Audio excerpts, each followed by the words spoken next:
Hi friend, good evening. This is Dravin watching मेडिजा stadium. दोस्तों, JSSC के नोटिस के अकॉर्डिंगली 7/7/2024 से यानी कि कल से ही आप लोगों का एडमिट कार्ड डाउनलोड होने वाला था, बट अनफॉर्चुनेटली अभी तक स्टार्ट नहीं हुआ है। एंड इसको लेके मॉर्निंग से मेरे पास बहुत ज्यादा कॉल आउट्स है व्हाट्सएप के थ्रू से। आज इस सेशन पे हम लोग डिस्कस करने वाले हैं कि ये डिले हो क्यों रहा है एंड आप लोगों का एडमिट कार्ड कब से डाउनलोड हो पाएगा। साथ में हम लोग ये भी डिस्कस करेंगे कि पेपर 3 एंड पेपर 4 के लिए बेस्ट एमसीक्यू का बुक कौन सा है, जिस बुक से आप प्रैक्टिस कर पाओगे, जो कि काफी इंपॉर्टेंट रहेगा आपके लिए। पॉइंट नंबर 3 पे हम लोग डिस्कस करेंगे कि ये पेपर 2, पेपर 3 एंड पेपर 4 का जो एग्जाम है, इसका शेड्यूल किस तरीके से हो सकता है, इसके बारे में हम लोग डिस्कस करेंगे। रिक्वेस्ट है कि स्टार्टिंग से लेकर लास्ट तक इस सेशन को देखिएगा। देखो, सबसे पहले मैं आपको बता दूं कि ये वाला जो कि आपका 5 तारीख को आया हुआ था, जिसके अकॉर्डिंगली 7 तारीख से डाउनलोड होने वाला है था। लेकिन और एक नोटिस मैं आपको दिखा दूं कि जो कि 1 to 5 का जो आंसर की आया हुआ था, इसका जो कंप्लेन यानी कि जो गलत क्वेश्चंस का आंसर है, उसके अगेंस्ट पे कंप्लेंट डालने के लिए जो टाइमिंग था ना, एक चीज अगर आप नोटिस करोगे, जिसका डेट था आपका 8 तारीख तक, यानी कि आज मिडनाइट 12 बजे तक ये वाला पोर्टल ओपन रहेगा। और एक चीज कॉमन है जो कि आप नोटिस किए होंगे कि ये दोनों का जो पोर्टल है ना, ये सेम है। ये जेएसएससी का वेबसाइट है, ठीक है, होम पेज है। यहां पे जब आप एडमिट कार्ड पे क्लिक करोगे ना, तो एडमिट कार्ड पे क्लिक करने के बाद जो जो सबसे पहला वाला चाहे दूसरा वाला, ये वाला लिंक आप जैसे ही ओपन करोगे, पहला वाला, तो ये आपको रिडायरेक्ट करके लेके आएगा इस वाला पेज पे, जहां पे ये जो ऑब्जेक्शन ट्रैकर है। ऑब्जेक्शन ट्रैकर का लॉगिन का मतलब क्या होता है कि जहां पे 1 to 5 का जो आंसर की जारी हुआ है, ठीक है, उसको जो भी गलती हुआ, मतलब आपको लगता है कि ये गलत है, जिसका आंसर कोई दूसरा होना चाहिए, यहां पे ट्रैकर बना के रखा हुआ है कि जिसका अगेंस्ट आप कंप्लेंट डाल सकते हो। और आप जानते हो कि यहीं पे ही आपका एडमिट कार्ड भी आता है। तो मैं भी एक तो रीजन है कि जिसके चलते डिले हो रहा है, क्योंकि आज रात 12 बजे तक जो है same portal, same place, same portal पे ही एडमिट कार्ड आता है। पॉइंट नंबर 2 पे हम लोग अभी डिस्कस करने वाले हैं कि एग्जैक्टली फिर आएगा तो ये कब तक आएगा, ठीक है। कब तक आएगा इसको लेके मैंने मॉर्निंग में ही मेरा जो टेस्ट सीरीज का पेड ग्रुप है, आप टाइम भी देख सकते हो, 9:13 पे मैं एक अपडेट दिया था कि एडमिट कार्ड कल तक आएगा, ठीक है। इस ग्रुप में ऑलरेडी मुझे लगता है कि मोर देन 1025 बच्चे हैं जो जो मेरा पेड ग्रुप का बच्चे हैं, ठीक है। इसमें मैंने ऑलरेडी अपडेट दे चुका था। अब देखो, दोपहर पे ही मैंने क्या किया, जेएसएससी का जो कॉन्टेक्ट नंबर दिया हुआ है, यानी कि ये वाला मोबाइल नंबर आप देख सकते हो, सबके लिए पब्लिकली है, ठीक है, पब्लिक डोमेन पे ही दिया हुआ है। जिसको भी डाउट है कि नहीं मैं गलत बोल रहा हूं, आप खुद भी इस नंबर से कॉल करके बात कर सकते हो। मैं खुद भी यहां पे दोपहर के टाइम पे बात किया था, एक मैम ने कॉल रिसीव किए, उस मैम ने बताया कि 6 to 8 का जो एडमिट कार्ड है वो कल से डाउनलोड हो पाएगा। यानी कि अभी तक जो आप मेंटल टेंशन पे थे कि नहीं अभी तक नहीं हुआ है, क्या होने वाला है, तो एकदम निश्चिंत रहिए, टेंशन का कोई भी बात नहीं है। इसको टेंशन लेके समय बर्बाद ना करें, अपना तैयारी के ऊपर में आप फोकस कीजिए। कुल मिला जुला के एक ही रिजल्ट है कि इस नंबर से मैं खुद बात किया हूं, आप भी खुद बात कर सकते हो इनके अकॉर्डिंगली। एंड जो ऑब्जर्वेशन मैंने बताया कि सेम पोर्टल के ऊपर में आपका कंप्लेंट एंड एडमिट कार्ड एक एट ए टाइम पे दोनों कैसे पॉसिबल हो सकता है, ठीक है। इसीलिए मुझे लग रहा है कि शायद ये लोग कल से ही देने वाले थे। यही बेसिस पे मैंने मॉर्निंग पे ही अपडेट दे दिया था ग्रुप में। एंड अनफॉर्चुनेटली यही चीज ही हुआ कि आज नहीं आएगा, आप लोगों का एडमिट कार्ड कल जारी होने वाला है, ठीक है। चलो नेक्स्ट, अब आते हैं सबसे टॉप मोस्ट इंपॉर्टेंट, जिसके ऊपर में बहुत ज्यादा आपका क्वेश्चंस रहता है मेरे ऊपर में, कि आज के तारीख में अगर हम लोग क्वेश्चंस को जो पढ़ रहे हैं, एमसीक्यू को जो सॉल्व कर रहे हैं टॉपिक वाइज, पेपर 4 का अगर हम बात करें, तो कौन सा बुक से पढ़े, कौन सा क्वेश्चंस इंपॉर्टेंट है, ये कहां से पता चलेगा मुझे। देखो, इसका आंसर मैं 2 महीना पहले ऑलरेडी दे चुका था। जो बच्चे नहीं देखे हैं उनके लिए रामबाण के जैसा काम करेगा, और जो मेरे बात सुन के ऑलरेडी उस बुक को फॉलो कर रहे हैं, उनको डेफिनेटली मतलब आई मीन प्रॉफिट आपको मिलेगा, लाभ मिलेगा, क्वेश्चंस का लेवल आपको पता चलेगा, ठीक है। सबसे पहले हम लोगों का दिमाग पे क्वेश्चंस आना चाहिए कि how we can measurement that which question is important. हम लोग कैसे मेजर कर सकते हैं, कैसे हम लोग तोल सकते हैं कि कौन सा क्वेश्चन इंपॉर्टेंट है। ये चीज है सबसे इंपॉर्टेंट क्वेश्चन, जिसका क्लियरिटी मैं आपको देने वाला हूं। फॉर एन एग्जाम्पल, एक टॉपिक है ज्योग्राफी का एग्जाम्पल ले रहा हूं कि ज्वालामुखी एग्जाम्पल ले रहा हूं, ठीक है। आप अपना साइंस बुक से, चाहे कॉमर्स से हो, चाहे लैंग्वेज से हो, वट एवर यू हैव, आप उससे कनेक्ट कर लेना। एक टॉपिक है, मान लीजिए कि ज्वालामुखी। अब ये ज्वालामुखी जो है ना, ये चाहे आपका इतिहास का, अगर हम लेंगे इतिहास का स्रोत, कोई भी टॉपिक आप ले लो, कोई भी टॉपिक जो होता है ना, इंडिया पे जो एग्जाम होता है ग्रुप डी लेवल का, चाहे एमटीएस लेवल का, क्लास 10th लेवल का जो एग्जाम होता है, वहां पे भी उस टॉपिक से क्वेश्चन आता है। 12th लेवल का जो एसएससी होता है वहां पे भी आता है। टीजीटी यानी कि जो ग्रेजुएट लेवल के, चाहे सीजीएल टाइप का एग्जाम हो गया, चाहे आपका ग्रेजुएट टीजीटी जो होता है अपना 9-10 के लिए, वहां पे भी आपका उस टॉपिक से आता है, चाहे इतिहास का स्रोत हो, चाहे अगर मैं ज्योग्राफी का बात करूं, चाहे मतलब आप कोई भी टॉपिक का बात कर लो, कोई भी टॉपिक उठा लो, टॉप लेवल से लेके ग्राउंड लेवल से लेके टॉप लेवल तक हर एक एग्जाम पे क्वेश्चंस को पूछा जाता है। मैं एग्जांपल क्यों दे रहा हूं, मैं आपको समझाने का कोशिश कर रहा हूं कि इंपॉर्टेंट क्वेश्चंस क्या होता है, तब जाके हम लोग कंक्लूजन पॉइंट पाएंगे कि कौन सा बुक को फॉलो करेंगे। थोड़ा सा टाइम निकाल के इस वीडियो को देख लो, काफी मतलब नया चीज आपको सीखने को मिलेगा। तो क्लास 10th लेवल का जो एमटीएस होता है, चाहे आपका ग्रुप डी का एग्जाम होता है, वहां पे भी इतिहास का स्रोत से क्वेश्चंस पूछा जा रहा है, जो कि इतिहास का टॉपिक नंबर 1 है आपका सिलेबस का अकॉर्डिंगली। 12th लेवल का जो एसएससी होता है, टीजीटी लेवल का जो ग्रेजुएट लेवल का एग्जाम होता है, या तो वेरी रिसेंटली जो पीजीटी लेवल का एग्जाम है पीजीटी, चाहे कल के तारीख में जो नेट लेवल का एग्जाम है, चाहे जेट लेवल जो असिस्टेंट प्रोफेसर का, चाहे आप यूपीएससी लेवल पे जाइए, आपको हर एक जगह पे हर एक टॉपिक को मिलता है। कोई भी टॉपिक आप उठा के अपने अपने बुक से दिख लो, आपको हर एक जगह में यहां से लेके वहां तक, यानी कि टॉपिक तो एक है इतिहास का स्रोत, लेकिन उस इतिहास का स्रोत को 10th लेवल से लेके पीजीटी यूपीएससी लेवल तक पूछ रहा है। अब मेरा क्वेश्चन है कि आप जो बुक को फॉलो कर रहे हो, जो एमसीक्यू को फॉलो कर रहे हो, कैसे आप अपने आप को सेटिस्फाइड कर रहे हो कि ये क्वेश्चन जो है ये ग्रेजुएट लेवल का है। हो सकता है कि वो क्वेश्चन पीजीटी मतलब आपका असिस्टेंट प्रोफेसर हो, चाहे नेट लेवल, चाहे यूपीएससी लेवल का हो, क्या जो क्वेश्चंस को आप सॉल्व कर रहे हो कहीं कहीं ऐसा तो नहीं है ना कि वो क्वेश्चंस आपका 10th लेवल का एमटीएस लेवल का क्वेश्चंस हो। अब इसका एग्जैक्ट सॉल्यूशन क्या है? एग्जैक्ट सॉल्यूशन वही है कि हम लोगों को निकालना होगा ऐसा बुक, जो बुक ऑलरेडी ग्रेजुएट लेवल पे जो क्वेश्चंस आया हुआ है उस टॉपिक से। एग्जांपल कौन सा है ना, कि इतिहास का स्रोत। इतिहास का स्रोत जो टॉपिक है, इस टॉपिक से ऑलरेडी जितना भी ग्रेजुएट लेवल का एग्जाम हो चुके हैं, चाहे सीजीएल हो चाहे टीजीटी हो, ऑल ओवर इंडिया बेसिस पे जितना एग्जाम हो चुका है, वो सारे क्वेश्चंस अगर आपके सामने आ जाए, तब जाके आप डिफाइन कर पाओगे कि ये क्वेश्चंस इंपॉर्टेंट है। वो क्वेश्चंस क्यों इंपॉर्टेंट है? क्योंकि वे क्वेश्चंस ऑलरेडी कोई ना कोई आयोग के द्वारा ग्रेजुएट लेवल एग्जाम पे उस क्वेश्चंस को पूछा गया है। अगर चीज को मैं जो समझा रहा हूं, अगर आपको समझ में आ रहा है, तो प्लीज कमेंट करना कि जो चीज मैं बोल रहा हूं इस चीज से आप एग्री हो कि नहीं। ठीक है, तो अभी तक हम लोग किस कंक्लूजन पॉइंट पे पहुंचे हैं कि हम लोगों को ऐसा क्वेश्चन चाहिए जो क्वेश्चन ऑलरेडी नेशनल लेवल पे हो, चाहे डिफरेंट स्टेट लेवल पे हो, ग्रेजुएट लेवल पे एग्जाम पे मैटर नहीं करता है कि सिर्फ टीजीटी, ग्रेजुएट लेवल का कोई भी एग्जाम हो, और अगर उस टॉपिक से वो क्वेश्चन आया हुआ है तो that question is important for me. अब ये चीज आपको कहां पे मिल पाएगा? देखो, ये बुक मैंने बताया था 2 महीना पहले, यूथ कंपटीशन का, ठीक है, यूथ कंपटीशन का टीजीटी पीजीटी लेवल का एक बुक आता है। ठीक है, इस बुक के अंदर पे मोर देन 13,000 से भी ज्यादा क्वेश्चन है। ठीक है, 13,000 से भी ज्यादा क्वेश्चन है इस बुक के अंदर पे। ये इतिहास का अलग आता है, भूगोल का अलग आता है, ज्योग्राफी का अलग आता है। पहले मैं बता दे रहा हूं, ये कोई पेड प्रमोशन नहीं है कि इसका मालिक हमको बोला है कि नहीं इस बुक को खरीदो, नहीं, ना मैं कोई लिंक दे रहा हूं कि मेरा इस लिंक से खरीदो और हमको 5% का कमीशन मिलेगा। ठीक है, आप जानते हो कि रवि प्रधान इस चीज को, मतलब ये चीज हम कभी नहीं करते हैं। जो चीज मुझे नहीं अच्छा लगता है वो चीज हम बताते नहीं है, और मुझे अच्छा क्यों लगता है अपना मनमर्जी से नहीं, उसका पीछे मैं लॉजिक समझा रहा हूं कि ये चीज मुझे अच्छा क्यों लगता है, क्योंकि इंपॉर्टेंट है। ये इंपॉर्टेंट क्यों है? क्योंकि ये already different graduate level exam पे आ चुके हैं।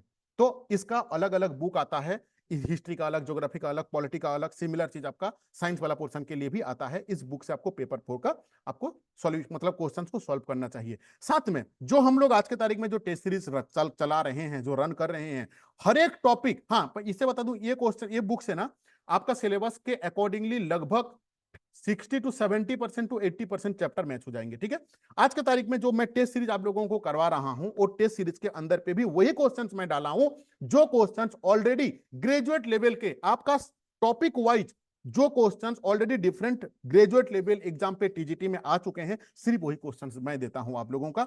और ऑलरेडी आपके जैसा 1025 बच्चे मेरे से टेस्ट देते हैं, और इसी डेटा को बेस बनाते हुए मैंने क्या किया था, काटअप भी बताया था, क्योंकि मेरे पास 1,000 बच्चा परीक्षा देता है। 1,000 बच्चा अगर 10-10 परीक्षा में लिया हूं, तो 10,000 बच्चा का परीक्षा का रिजल्ट मेरे पास में है, जिस बेसिस पे मैंने आप लोगों को काटअप बताया था। ऐसे हवा में हम बात नहीं करते हैं, मैं जो भी चीज बोलता हूं डेटा बेसिस पे बात करता हूं, कुछ उसका बेस रहता है। मेरे पास 10,000 बच्चा, अगर 1,000 बच्चा को मैंने टेस्ट करवाया हूं और हर एक बच्चा को मैं 10-10 टेस्ट लिया हूं, यानी कि सोचो कि कितना बड़ा डेटा मेरे पास है, जिसको मैं डिफाइन करके ही आप लोगों को मैंने जो क्या बोलते हैं उसको, काटअप बताया था। ठीक है, तो आप भी अगर चाहते हो और अभी तक अगर टेस्ट सीरीज ज्वाइन नहीं किए हो, तो ये इसको आप ज्वाइन कर लेना। ठीक है, 1 to 5 का पेपर 3 का 10 दिन का मैं टेस्ट कराता हूं, जिसका फी पहले था आपका 150 रुपया, ठीक है, ये 100 रुपया है। हालांकि पेपर 1 to 5 का एग्जाम हो चुका है, लेकिन अभी भी जो 3000 देने वाले हैं वहां से मतलब उसके अंदर पे अगर आप हो तो आप इसमें ज्वाइन कर सकते हो, 10 टेस्ट मिलेंगे। 6 to 8 का पेपर 3 का 10 दिन का टेस्ट करवाता हूं, जिसका फी रहता है आपका 10 दिन का, मतलब आपको एट ए टाइम 10 टेस्ट का लिंक मिल जाएंगे। आप अपने हिसाब से उसको कभी भी टेस्ट दे सकते हो। ऐसा नहीं है कि जिस समय मैं आपको दूंगा, क्योंकि मैं जिस समय आपको टेस्ट करने के लिए दूंगा हो सके कि आप उस समय फ्री ना हो, इसीलिए आप कभी भी टेस्ट दे सकते हो। आपके पास में मोबाइल भी है, लैपटॉप है, डेस्कटॉप है, what ever you can easily join. आपके पास में एंड्रॉइड फोन भी है ना, तो आप इजीली उसको इस टेस्ट को दे सकते हो ऑनलाइन, ठीक है। और आपको बस इतना ध्यान रखना है कि जब भी आप टेस्ट दोगे आपके हाथ में समय रहना चाहिए। जैसे पेपर थ्री 2 घंटा का होता है, तो 2 घंटा आपके हाथ में रहना चाहिए, क्योंकि एक टाइमर स्टार्ट हो जाता है। जैसे सीबीटी मोड में होता है ना कि टाइमर चल रहा है 2 घंटा का, तो आपका भी उस टेस्ट में एक टाइमर चलते रहेगा। 1-2 घंटा के अंदर पे सिलेबस के आधारित एक भी क्वेश्चन सिलेबस से बाहर नहीं रहेंगे। ग्रेजुएट लेवल के सारे क्वेश्चन रहेंगे 6 to 8 का, एंड ग्रेजुएट लेवल का टॉपिक वाइज सिलेबस के आधारित आपको 100 क्वेश्चन पूछा जाएगा, जिसके अंदर पे सारा चीज रहेंगे, Jharkhand GK, reasoning, computers, math, current affairs, science, everyone what ever is in your, मतलब सिलेबस के अंदर में जो भी है सारे टॉपिक वाइज यहाँ पे रहेंगे, ठीक है, जिसका फी है आपका 100 रुपया, ठीक है। अब देखो पेपर 4 के अंदर पे मैं कौन कौन सा है, ओनली हिस्ट्री, ज्योग्राफी, पॉलिटी, जिसका 5 दिन का टेस्ट करवाता हूं। जो बच्चे 6 to 8 के हैं, हिस्ट्री, ज्योग्राफी, पॉलिटी है जिनका पेपर 4 में, उनका पेपर 3 का 10 टेस्ट एंड पेपर 4 का 5 टेस्ट, कुल मिला के 15 टेस्ट होते हैं, जिसका फी 300 रुपया था, इसको मैं 200 रुपया कर दिया हूं, ठीक है। सिर्फ इतना ही नहीं, आप लोगों को मैं इसके साथ ये जो इतिहास का जो बच्चे हैं ना, इनको मैं वर्ल्ड हिस्ट्री का भी टॉपिक वाइज एमसीक्यू देता हूं, और ये एमसीक्यू आपके ब्रह्मास्त्र जैसे काम करेंगे। कोई भी एग्जाम आप देने जा रहे हो, चाहे टियर 3 का एग्जाम दोगे, जो भी एग्जाम आप दोगे जहां पे वर्ल्ड हिस्ट्री है, ये बहुत ज्यादा हेल्प आपको करने वाले हैं, ठीक है। देखो जैसे रूस का क्रांति हो गया, ठीक है, इसके बाद आपका पुनर्जागरण हो गया। हर एक टॉपिक का 50-50 एमसीक्यू है, आप देख सकते हो। 14 पेपर है इसमें, इसमें भी 50 एमसीक्यू है, ठीक है। औद्योगिक क्रांति 50 एमसीक्यू ऑलरेडी डाला हुआ है, सारे क्वेश्चन टॉप लेवल का इंपॉर्टेंट है, ध्यान रखना। फ्रांस का क्रांति, इसका भी 50 एमसीक्यू आपको मिलेंगे, ठीक है। नेक्स्ट है आपका नेपोलियन बोनाफाइट का, इसका भी सेम चीज है। प्रथम विश्व युद्ध का भी, और साथ में आपका ये द्वितीय विश्व युद्ध का, हर एक टॉपिक का 50-50 एमसीक्यू मिलेंगे इसी पैसा के अंदर पे, यानी कि 200 रुपए के अंदर पे। दूसरा कोचिंग पे जाओगे ना तो सिर्फ वर्ल्ड हिस्ट्री का ही 200 रुपए में देंगे कि नहीं मुझे नहीं पता, ठीक है। यानी कि एक मिनिमम फी में आपको 15 टेस्ट सीरीज मिलेंगे, पेपर 3 का 10 एंड पेपर 4 का, जिसका फी है आपका 200 रुपया, ठीक है। अब पेपर 4 के बारे में हम लोग डिस्कस कर लिए कि हम लोगों को क्या पढ़ना चाहिए। अब नाउ हम लोग आते हैं पेपर 3 का। पेपर 3 के बारे में मैं बार बार समझा रहा हूं कि इसका कोई स्टार्टिंग पॉइंट नहीं है और इसका कोई लास्ट पॉइंट भी नहीं है, और आपको बीच में फेंक दिया गया है। अब इसको करना क्या है, जो बच्चे सीजीएल में बेहतरीन मतलब तैयारी किए हैं उनके लिए थोड़ा इजी है, लेकिन जो बच्चा सीजीएल का तैयारी नहीं किए हैं, डायरेक्टली सहायक आचार्य का तैयारी कर रहे हैं, उनके लिए पहाड़ से कम नहीं है। सोच लो कि पीजीटी का ना ग्रैंडफादर है, मतलब पीजीटी का दादू है कौन, सिर्फ पेपर 1 तो पीजीटी में भी था, लेकिन वही सेम सिलेबस है, लेकिन वहां पे क्वालिफाइंग था, सिर्फ आपको पास करना है। यहाँ पे आपका क्या है, और वहां पे हिंदी भी था, ये जो इतना वास्ट सिलेबस के साथ हिंदी भी था, जहां पे ग्रामर और आंशिक पैसेज मिला के बच्चे क्या करते थे, एटलीस्ट पास हो पाते थे, लेकिन यहाँ पे वो भी स्कोप हम लोगों के पास में नहीं है, ठीक है। अब हम लोगों को पेपर 3 के बारे में देखो, पेपर 3 के बारे में एक ही सॉल्यूशन है कि जो क्वेश्चन मैं को क्या बता रहा हूं, मान लीजिए झारखंड जीके के लिए ना, अगर आप झारखंड जीके में जितना मार्केट पे बुक है ना, अगर कोई भी ढंग का बुक को पकड़ लोगे ना, तो वहां पे 10,000 से कम एमसीक्यू नहीं है। सिमिलर चीज 10,000 एमसीक्यू अगर आपका झारखंड जीके में हो रहा है, रीजनिंग हो गया, कंप्यूटर्स हो गया, मैथ्स हो गया, साइंस हो गया, सोशल साइंस हो गया, करंट अफेयर, सब कुछ मिला के लाख से भी ज्यादा एमसीक्यू है, तो हम पढ़े तो किसको पढ़े। अब मेरे पास में ना आपके पास में कि इंपॉर्टेंट कौन सा क्वेश्चन है, इसका तो कोई मेजरमेंट करने का कोई टूल्स है नहीं। तो करना क्या होगा, जेएसएससी का प्रीवियस ईयर का क्वेश्चन बैंक, हाँ इतना जो चीज मैं बोल रहा हूं इतना तो आपको करना ही होगा। इसके अलावा आपको अगर टाइम मिलता है तो कोई भी बुक पढ़िए, मुझे कोई इशू नहीं है, ठीक है।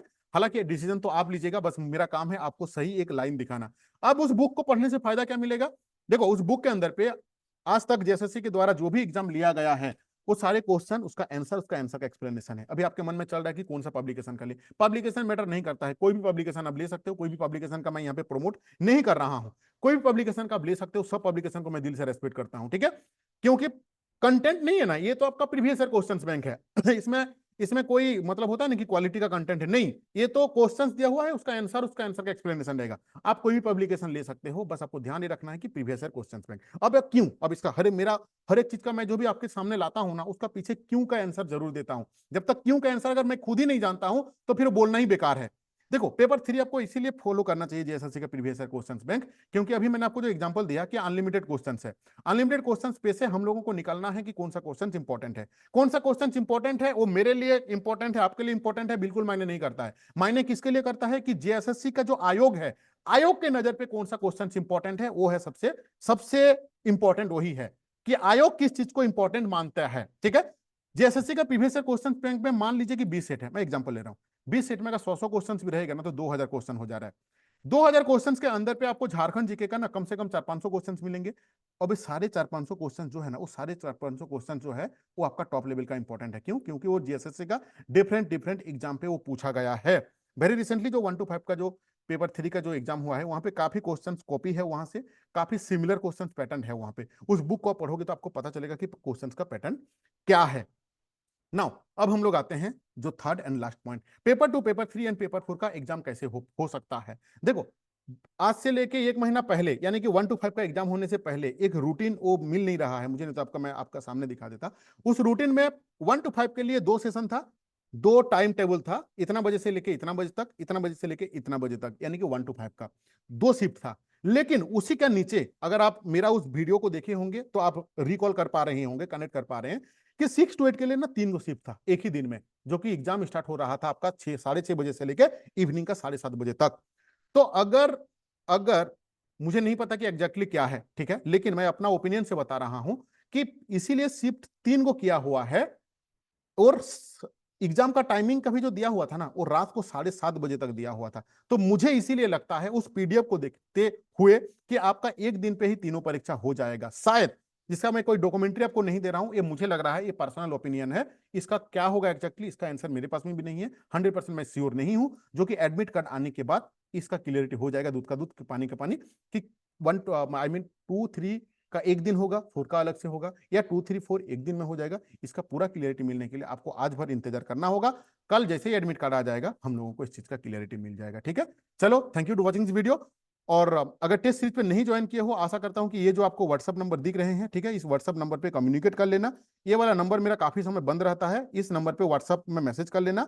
एंड ये मेरा ये फोन पे नंबर यही है, जो 8145355243, इसमें डायरेक्टली आप 200 रुपीज पेमेंट करके मुझे इसी नंबर पे, स्क्रीन पे, मतलब इसी व्हाट्सएप नंबर पे आप स्क्रीनशॉट भेज देना कि पेपर 2 एंड 3 का है। ठीक है, चलो thank you to watching video.